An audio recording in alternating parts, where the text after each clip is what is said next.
புதுக்கோட்டை மாவட்டம் மன்னவேலாம்பட்டியில் விளையாட்டாக எலிக்கொல்லி ஸ்ப்ரேயை மாறி மாறி முகத்தில் அடித்துக் கொண்ட 4 குழந்தைகளால் விபரீதம் ஏற்பட்டிருக்கிறது. கூடுதல் விவரங்களோடு நமது செய்தியாளர் முத்துப்பழம்பதி நம்மோடு இணைந்திருக்கிறார். என்ன நடந்தது முத்துப்பழம்பதி? தற்போது அவர்களுடைய நிலை என்ன?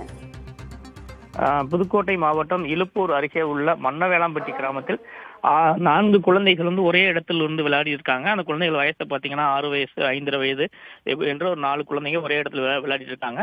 அப்போது ஒரு குழந்தையின் கையில எலியை கொல்ல பயன்படுத்தக்கூடிய எலிக்கொல்லி ஸ்ப்ரே இருந்திருக்கு. அந்த ஸ்ப்ரேயை அந்த 4 குழந்தைகளும் மாற்றி மாற்றி முகத்தில் அடித்துக் கொண்டிருக்காங்க. இதை பார்த்த அந்த பகுதி கிராம மக்கள் உடனடியாக அதிர்ச்சி அடைந்து அந்த 4 குழந்தைகளையும் புதுக்கோட்டை அரசு மருத்துவக் கல்லூரி மருத்துவமனையில் சிகிச்சைக்காக அனுமதித்திருக்காங்க. அந்த குழந்தைகளில் ஒரு சிலருக்கு வயிற்று வலி இருப்பதாக கூறப்படுகிறது. உடனடியாக மருத்துவ குழுவினர் அந்த 4 குழந்தைகளுக்கும் சிகிச்சை அளிச்சுட்டு வர்றாங்க. இப்ப ஏற்கனவே எலி பேஸ்டுக்கு தடை விதிக்கப்பட்ட நிலையில எலிக்கொல்லி ஸ்ப்ரே எப்படி அந்த குழந்தைகளின் கையில் கிடைத்தது என்பது குறித்தும் விசாரணை மேற்கொண்டு வர்றாங்க. இப்ப எலி பேஸ்ட் மற்றும் எலி ஸ்ப்ரே ஒரு ஆபத்தான பொருள். அது குழந்தைகள் கையில் எப்படி கிடைத்தது என்ற கேள்விகளும் எழுந்துள்ளது. உடனடியாக குழந்தைகளின் உடலில் எதுவும் மாற்றம் ஏற்படுகிறதா என்பது குறித்து சோதனைகளை மருத்துவ குழுவினர் தீவிரமாக மேற்கொண்டு வர்றாங்க. இவங்க அனைவரும் குழந்தைகள் வார்டில் வைக்கப்பட்டிருக்காங்க. விவரங்களை பதிவு செய்தமைக்கு நன்றி முத்துப்பழம்பதி.